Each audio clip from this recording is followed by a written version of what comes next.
नमस्कार। कार्यक्रम मिसन डेभलपमेन्टमा यहाँहरूलाई स्वागत छ।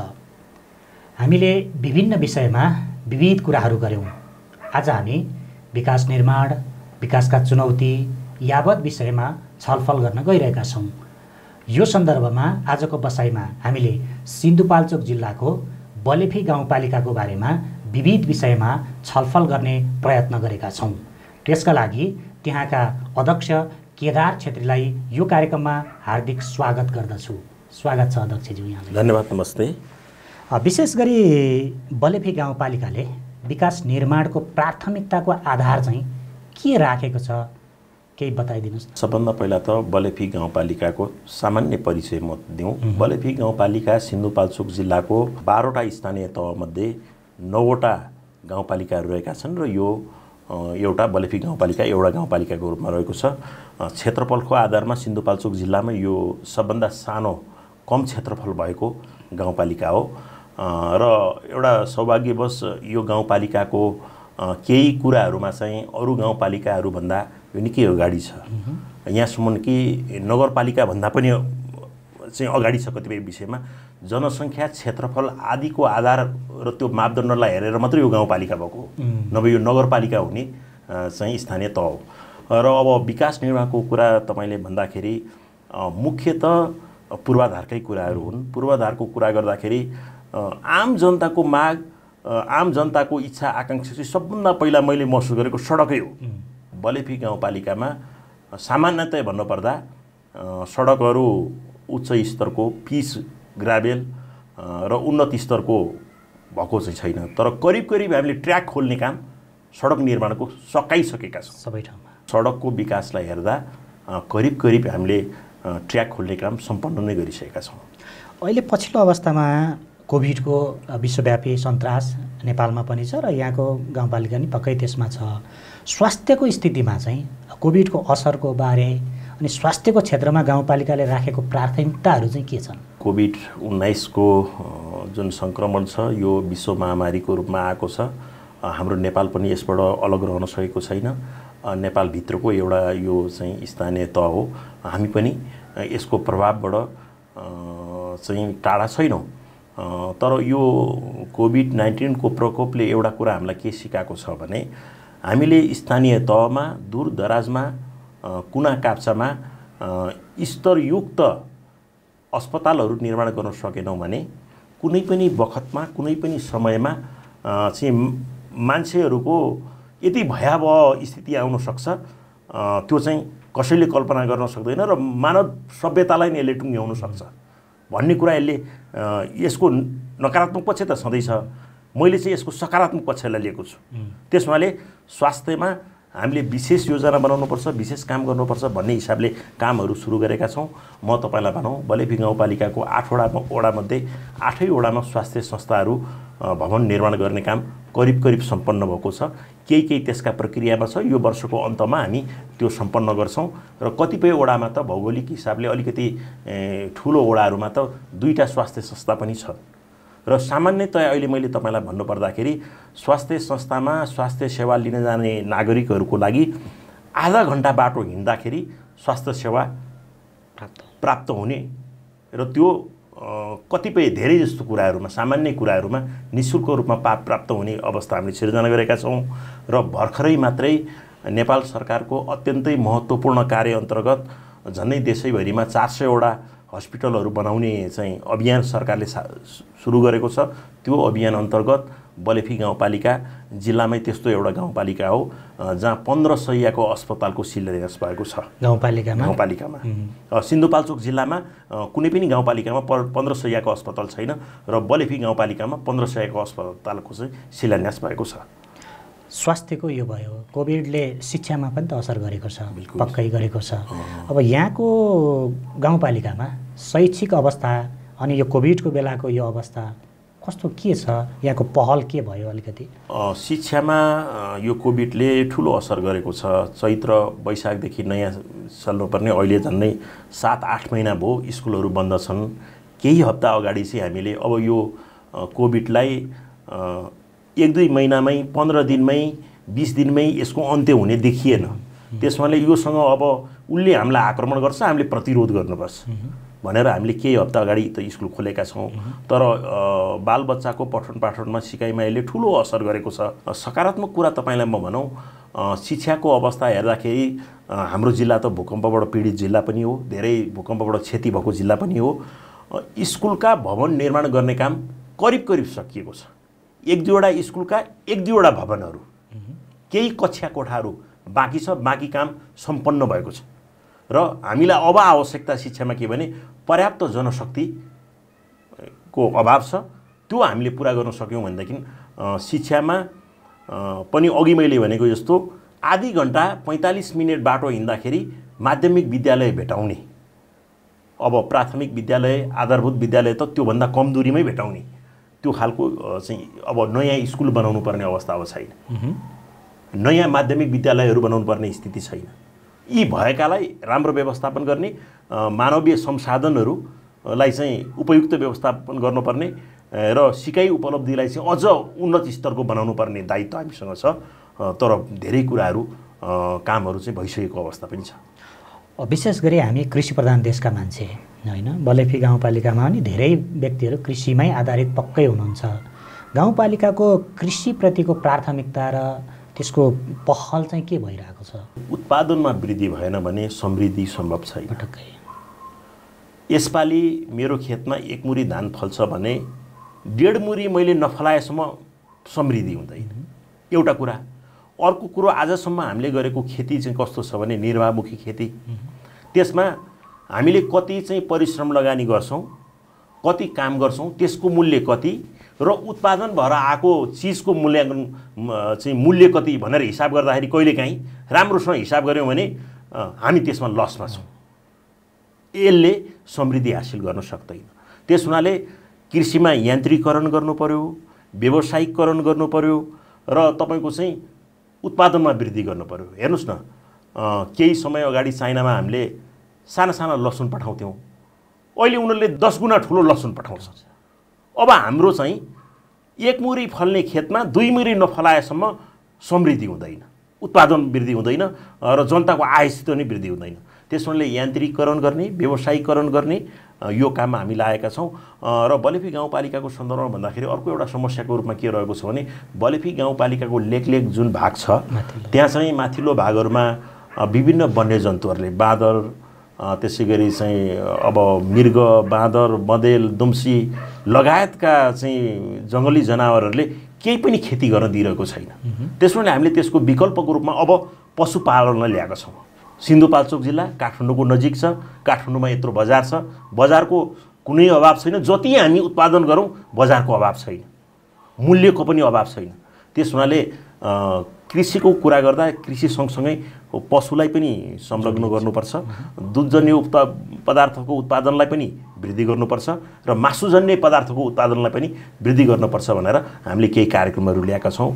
उन्नत जातका पशुपालनको व्यवस्था गर्ने, एउटा खसी हिजो हामीले एउटा खसी 10 धार्नीको, 5 धार्नीको चाहिँ 12 धार्नीको बनाउँथ्यौँ भने अब हामीले 20 धार्नीको खसी बनाउनु पर्यो, 25 धार्नीको बनाउनु पर्यो।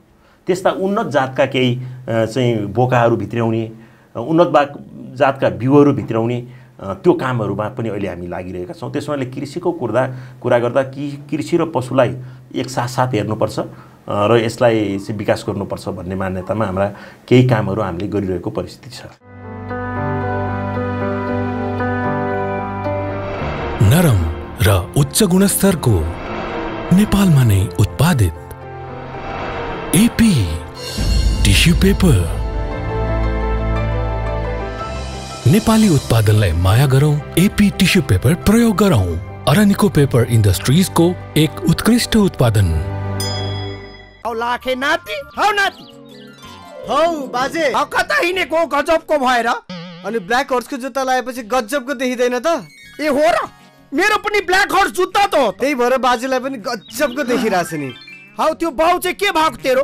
नाना थरी जुत्ता लाएर गुटुङटुङ हिँडिरहेको छ, त्यसलाई सम्झेर मैले यहाँ जुत्ता ल्याइदिएको छु। यी बाजेदेखि नातिसम्म 1914 देखि अहिलेसम्म इमान, इज्जत र प्रेस्टिज भएकोले लाउने जुत्ता यही हो, ब्ल्याक हर्स। हेलो बुवा, म फर्किन लागे, अब घर नयाँ बनाऊ है। त घरको चिन्तै नगर न छोरा।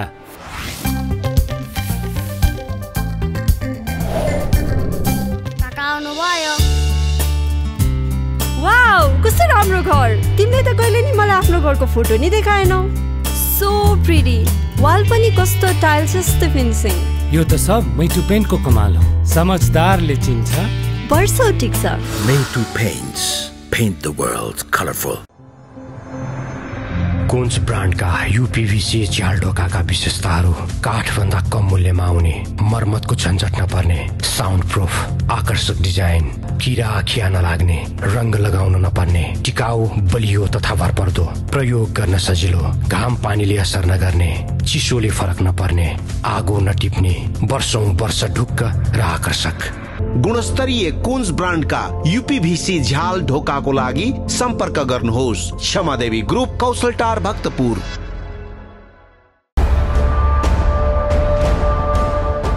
पर्यटनको क्षेत्र पनि त पक्कै अब आन्तरिक पर्यटन हैन, यसको कारण पनि त आय स्रोत वृद्धि हुने हैन, स्थानीय तहको आय स्रोत वृद्धि हुने त धेरै सम्भावनाहरू छन्। त्यसले त्यो बलेफी गाउँपालिकाले पर्यटनको क्षेत्रमा चाहिँ के प्राथमिकता, के आधारहरू निर्माण गरेको छ? बलेफी गाउँपालिका दुईटा अत्यन्तै महत्त्वपूर्ण नदीहरूको सिमानामा छ। यसले सिमाना त्यसले कोरेको ब्रह्माण्डीय नदी, जसलाई बलेफी खोला पनि भनिन्छ, अर्को सुनकोशी नदी। यो दुईटा खोला यस्तो प्रकारले रहेका छन् कि काठमाडौँबाट चाहिँ निकै नजिक, आवश्यकता पर्यो भने बिहानै उठेर काठमाडौँबाट चाहिँ नदीको जलयात्रा गर्ने र बेलुका फेरि काठमाडौँ आउन सकिन्छ हैन। काठमाडौँमा बस्ने मान्छेहरू, व्यावसायिक मान्छेहरू, जागिरेहरू, अन्य पेसाका मान्छेहरूलाई थोरै पैसामा रमाइलो गरौँ भन्नको लागि, जलयात्रा गरौँ भन्नको लागि सोच्नु हो भनेदेखि आवश्यकता पर्यो एकै दिन, नभए शुक्रबारको बिदाको दिनमा जाने, शनिबार बेलुका आउने गरी जान सक्ने त्यो गन्तव्यको रूपमा बलेफी गाउँपालिका रहेको छ। र जलयात्रालाई हामीले महत्त्व दिएका छौँ र प्रचारात्मक कामहरू केही हामीले गरेका पनि छौँ। जलयात्राले पनि हाम्रो चाहिँ धेरै कुरा, होटेलहरू चल्छ, लजहरू चल्छ, यातायातका साधनहरू चल्छन् हैन, रिसोर्टहरू चल्छन्। यी धेरै कुराहरू चाहिँ यो जलयात्रा हामीले अझ यसलाई चाहिँ बजारीकरण गर्न सक्यौँ भने, अलि प्रचार गर्न सक्यौँ भने यो हुन्छ भने। अर्को महत्त्वपूर्ण कुरा के छ भने बलेफी गाउँपालिका हुँदै जुगल गाउँपालिकाको जुगल हिमाल भर्खरै त्यसको आरोहण खुला गरिएको छ। यो काठमाडौँको सबभन्दा नजिकको हिमाल हो। विदेशी हिमालका चाहिँ पर्वतारोहीहरू छोटो समयमा नेपाल आएर छोटो समयमा हिमाल आरोहण गरेर फर्कौँ भन्यो भने काठमाडौँबाट सबभन्दा नजिक भएको हिमाल भएको हुनाले त्यो सम्भव रहेको छ।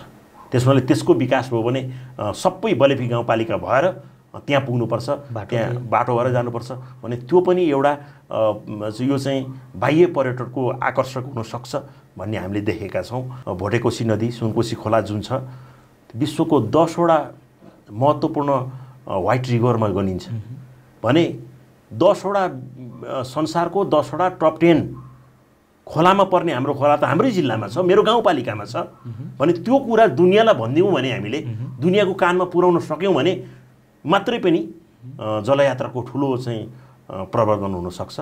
त्यो कुरामा हामी अहिले लागिरहेका छौँ। भनेको नीतिगत रूपमा चाहिँ के भइरहेको छ? यो यहाँले भनेअनुसार पनि पर्यटनको क्षेत्रमा धेरै ठुलो सम्भावना बलेफी गाउँपालिकामा छ।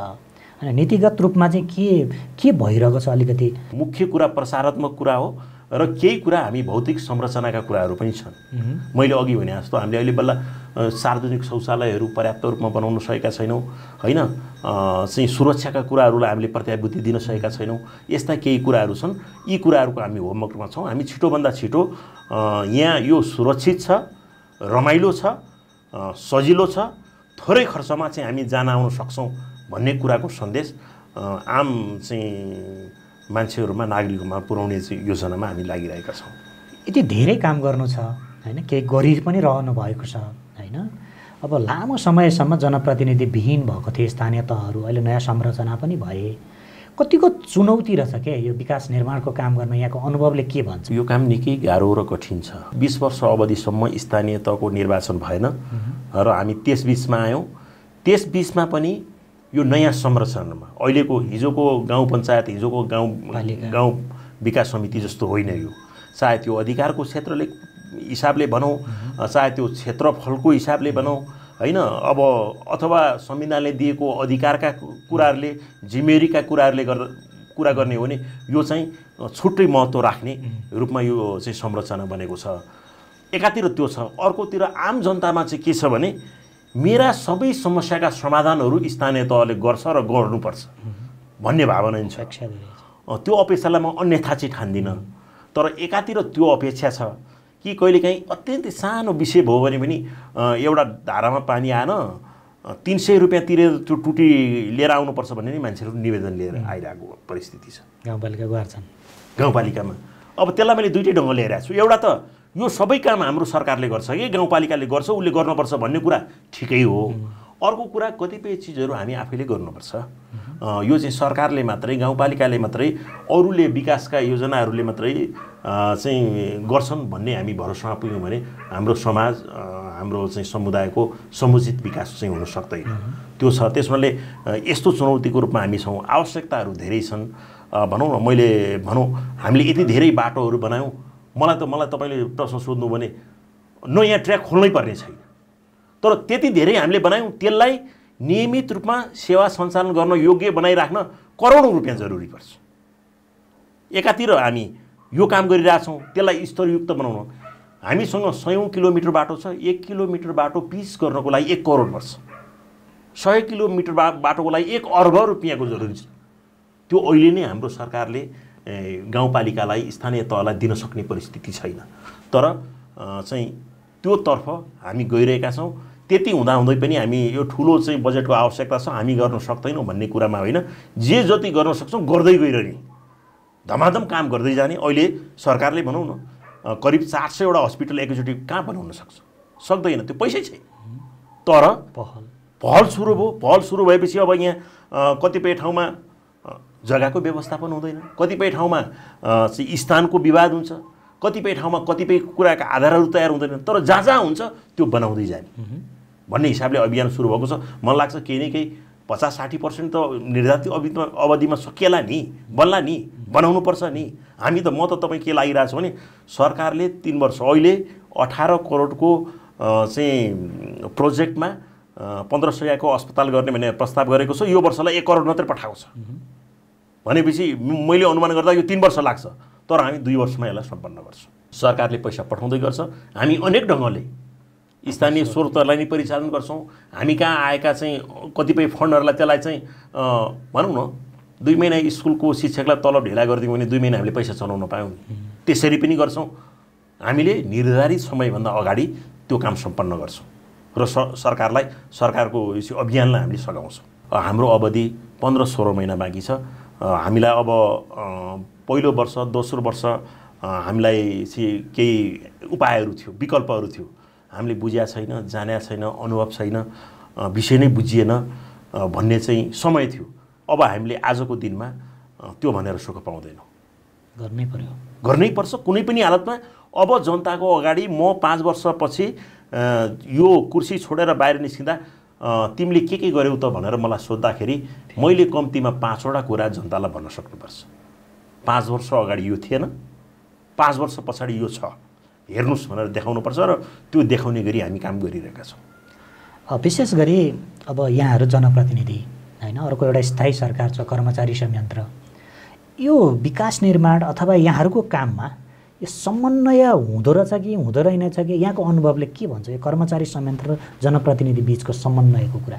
कर्मचारीको मानसिकता चाहिँ के हुने रहेछ भने मैले यो काम गर्दा कति जनताले सुविधा पाउँछन्, मैले यो काम गर्दा समाजमा के असर गर्छ, समाजले कति कुराको फाइदा लिन सक्छ होइन, शिक्षाको सेवामा, स्वास्थ्यको सेवामा, अन्य कुराहरूमा कति उपलब्धि हुन्छ भन्ने भन्दा उनीहरूको प्राथमिकता के हुने रहेछ भने मैले यो काम गर्दाखेरि म कुनै मुद्दा मामिलामा पर्छु कि पर्दिनँ, म कुनै झन्झटमा पर्छु कि पर्दैन, कि मेरो प्रमोसन हुँदाखेरि यसले के असर गर्छ भन्ने कुरामा चाहिँ उनीहरूको ध्यान बढी केन्द्रित भएको मैले देखेँ।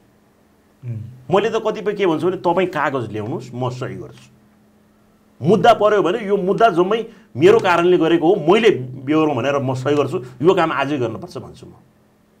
किनभने यसरी हामीले काम गरेनौँ भने, रिस्क हामीले लिएनौँ भने, जिम्मेवारी लिनुपर्छ। केही अप्ठ्यारो पर्यो, कुनै प्रश्न आयो भने पनि त्यसको मुकाबिला गर्नुपर्छ। त्यसलाई चाहिँ त्यसो भनेर हामीले भनेनौँ भने कामहरू सम्पन्न हुँदैन, जनताले सजिलै सेवा पाउँदैनन् र हामीले विकास निर्माणको कुरा, उन्नति प्रगतिको कुरा, समृद्धिको कुरा, हाम्रो कुरा कल्पना हुन पुग्छ। हामीले रिस्क लिएर पटक्कै छैन। त्यसो भएले कर्मचारीमा परिवर्तन हुनै जरुरी छ। कर्मचारीहरूलाई बदल्न सकेनौँ भने स्थानीय तहको कुरा त के, मेरो अनुभवमा केन्द्रीय सरकारले पनि सफलता पाउन सक्दैन। यो मानसिकता परिवर्तन गर्नै पर्छ। यहाँ केन्द्रीय सरकारको कुरा नि ल्याउनु भयो, सङ्घीय सरकार, प्रदेश सरकार र स्थानीय सरकार। यहाँहरू 3 तहको सरकार, तपाईँहरू स्थानीय सरकार, प्रत्यक्ष जनतासँग हुनुहुन्छ। यो 3 सरकार बिचको समन्वय चाहिँ कतिको पाउनुभयो यहाँले? होइन, यहाँ त एउटा सरकारको नेतृत्व गरेर बस्नु भएको छ, त्यहाँभन्दा माथि 2टा सरकार छ, त्योसँग यहाँहरूको समन्वयको अनुभव चाहिँ के छ अलिकति सुनाउँ। होइन, यसमा चाहिँ के छ भने प्रदेश सरकार र केन्द्र सरकारले चाहिँ के ठान्छ भने यो स्थानीय तह हामी मातहतको हो भनेर ठान्छ। यो मातहतको होइन, यो पनि सरकारै हो। यो सानो भूगोल भएको, थोरै जनसङ्ख्या भएको, निश्चित चाहिँ स्थानको क्षेत्रको सरकार हो, तर यो पनि सरकारै हो। संविधानले त्यो व्यवस्थापन गरेको छ, त्यो व्यवस्था गरेको छ। तर चाहिँ सङ्घीय सरकारले, प्रदेश सरकारले त्यो मान्दैन। यो हाम्रो इकाइ हो भन्ने ढङ्गले मान्छ। त्यो त्यहाँ गल्ती चाहिँ सोचाइ भइरहेको छ, गलत कुरा भएको छ। म प्रदेश र केन्द्र सरकारलाई च्यालेन्ज दिएर भन्न चाहन्छु, गाउँपालिका नगरपालिकाहरूलाई पठाएको रकम 100% खर्च हुन्छ। अडिट गर्नुहोस्, आउनुहोस्, हेर्नुहोस् कहाँ काम भएको छैन। 100% खर्च हुन्छ। त्यो अषाढ मसान्तमा होइन, वैशाखको अन्ततिर हामी सबै योजनाहरू सम्पन्न गरिसक्छौँ। केन्द्र सरकारको अब एउटा मेरो गाउँपालिकामा बलेफीबाट जलबिरेको सडक पिच गर्ने 29 करोडको बजेट परेको छ। टेन्डर भयो, 3 महिनासम्म टेन्डर म डीलाई फोन गरे गर्छु, के भन्छ यो इभ्यालुएसन हुँदैछ भन्छ। 3 महिनासम्म यो कस्तो प्रकारको ठेक्का हो? कहिले काम हुन्छ? हामी 1 महिनामा ठेक्का लगाउँछौँ, 1 महिनाभित्र तुरुन्तै सम्झौता गर्छौँ, तुरुन्तै काम गर्न लगाउँछौँ। हामी अषाढ मसान्तको टाइम दिँदैनौँ। स्थानीय तहलाई दिएका अधिकार पर्याप्त छन्, तर चाहिँ बजेटको व्यवस्थापन त्यो अनुसार छैन। केही योजनाहरूलाई अहिले चाहिँ स्थानीय तहको राम्रै पर्फर्मेन्स देखेर होला, अहिले हस्पिटलको कुरा सङ्घीय सरकारले बजेट दिन्छ, सबै काम हामीले गर्ने हो। टेन्डर हामीले निकाल्ने हो, सम्झौता हामीले गर्ने हो, भुक्तानी हामीले दिने हो। अब नक्सा बनाउनेदेखि मास्टर प्लान बनाउनेदेखि जम्मै गर्ने हामीले। दोषी पनि यहाँहरू हुनुहुन्छ। बिल्कुल, त्यो त्यसमा केही कमी कमजोरी अप्ठ्यारो गलत भयो भने त्यसको जिम्मा हामीले लिनु तयार छौँ, त्यो पनि तयार छौँ।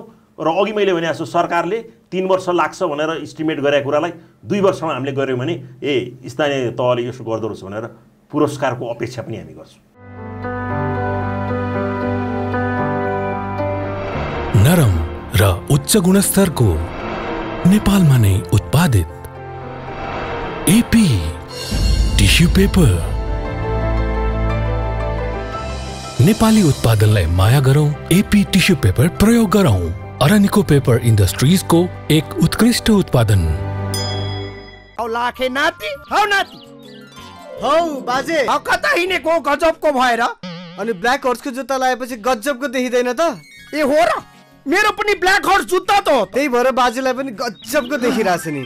हौ त्यो बाउ चाहिँ के भएको तेरो? नाना थरी जुत्ता लाएर गुटुङटुङ हिँडिरहेको छ, त्यसलाई सम्झेर मैले यहाँ जुत्ता ल्याइदिएको छु। बाजेदेखि नातिसम्म 19 फाउन्टेनदेखि अहिलेसम्म इमान इज्जत र प्रेस्टिज भएकोले लाउने जुत्ता यही हो, ब्ल्याक हर्स। हेलो बुवा, म फर्किन लागे, अब घर नयाँ बनाऊ है। त घरको चिन्तै नगर्न छोरा।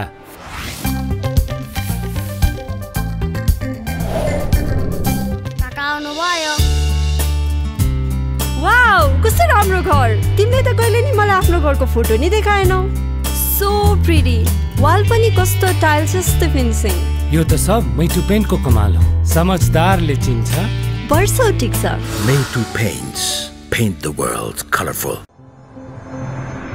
कुन्स ब्रान्डका यूपीवीसी झ्याल ढोकाका विशेषताहरू काठभन्दा कम मूल्यमा आउने, मर्मतको झन्झट नपर्ने, साउन्ड प्रुफ, आकर्षक डिजाइन, किरा आखिया नलाग्ने, रंग लगाउन नपर्ने, टिकाउ, बलियो तथा भरपर्दो, प्रयोग गर्न सजिलो, घाम पानीले असर नगर्ने, चिसोले फरक नपर्ने, आगो नटिप्ने, वर्षौं वर्ष ढुक्क र आकर्षक। गुणस्तरीय कुन्स ब्रान्डका यूपीभीसी झ्याल ढोकाको लागि सम्पर्क गर्नुहोस्। क्षमादेवी ग्रुप, कौशलटार, भक्तपुर।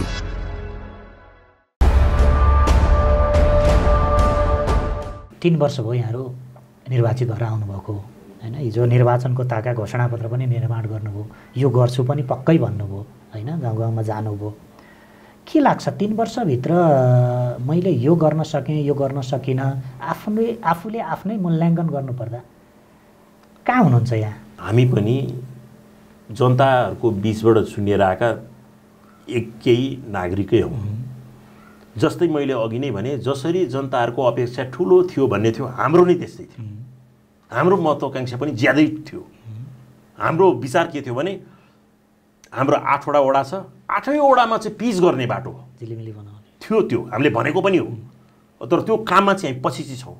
त्यसोले हामीले राखेका, प्रस्तुत गरेका घोषणापत्रमा चाहिँ लेखिएका कुराहरू, हामीले भनेका कुराहरू पूर्ण रूपमा भएका त छैनन्। तर त्यसको पछि चाहिँ हामी छौँ।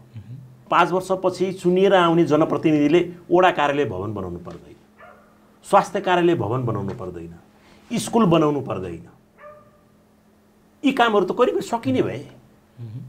यो स्थानीय तह त चाहिँ 50 वर्षदेखि अगाडि छ नि। पञ्चायतमा गाउँ पञ्चायत थियो हाम्रो चाहिँ 48 सालभन्दा पछाडि अहिलेको अवधिसम्म चाहिँ गाउँ विकास समिति थियो। त्यसले किन गरेन भने अहिले हामी 5 वर्षको अवधिमा स्कुल, स्वास्थ्य कार्यालयहरू पुग्यो। अब हामीलाई अब नयाँ चाहिँदैन भन्ने तहमा हामीले सम्पन्न गरिसकेका छौँ। अन्त्यमा यहाँलाई भन्न मन लागेको, मैले उठाउन भुलेको केही त्यस्तो छ भने? बलेफी गाउँपालिका सिन्धुपाल्चोक जिल्लाका आम नागरिकहरूमा अनुरोध गर्न चाहन्छु कि बलेफी गाउँपालिका चाहिँ कसरी बलेफी गाउँपालिकाभित्रका जनताको उन्नति, प्रगति र समृद्धि कायम हुनसक्छ भन्ने कुरामा अहोरात्र लागिरहेको छ। तर हामीले गरेका कामहरू, हामीले गरेका कारबाहीहरू, हामीले गरेका योजनाहरू कतिको प्रभावकारी भए, यस्ता कुराहरूमा प्रत्यक्ष रूपमा उपस्थित हुन सकेर या नसकेर टेलिफोन, फ्याक्स, इमेल कुनै पनि प्रकारले, कुनै पनि समयमा, कुनै पनि स्थानमा हामीलाई जानकारी गराइदिनु भयो भने, तपाईँहरूको सुझाव दिनुभयो भने हामीलाई त्यो सुझावहरू मार्गदर्शन हुनसक्छ। त्यस्ता कुराहरूलाई लिएर अझ हामी परिष्कृत भएर अगाडि बढ्न सक्छौँ। सिन्धुपाल्चोक जिल्लामा बलेफी गाउँपालिकाले संवैधानिक व्यवस्था के छ भने वर्षको 2 पल्ट सार्वजनिक सुनाइ गर्नुपर्छ भनेर भनेको छ।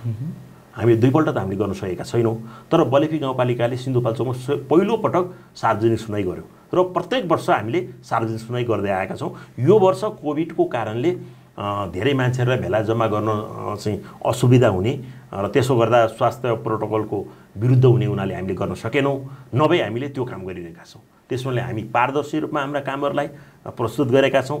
यति हुँदाहुँदै पनि थप सूचनाका कुरा छन् भनेदेखि ती कुराहरू कुनै पनि माध्यमबाट हामीलाई जानकारी लिन सक्नुहुनेछ र त्यो सहयोग गर्नको लागि आम बलेफीवासी, सिन्धुपाल्चोकवासीमा म विनम्र अनुरोध गर्दछु। धन्यवाद, हामीलाई पनि समय दिनुभयो। धन्यवाद, नमस्ते। दर्शकहरू, उहाँ हुनुहुन्थ्यो बलेफी गाउँपालिकाका अध्यक्ष केदार छेत्री। उहाँसँगको यो संवाद कस्तो लाग्यो? प्रतिक्रियाको अपेक्षा गर्छौँ। यति भन्छौँ, बिदा माग्छौँ। नमस्कार।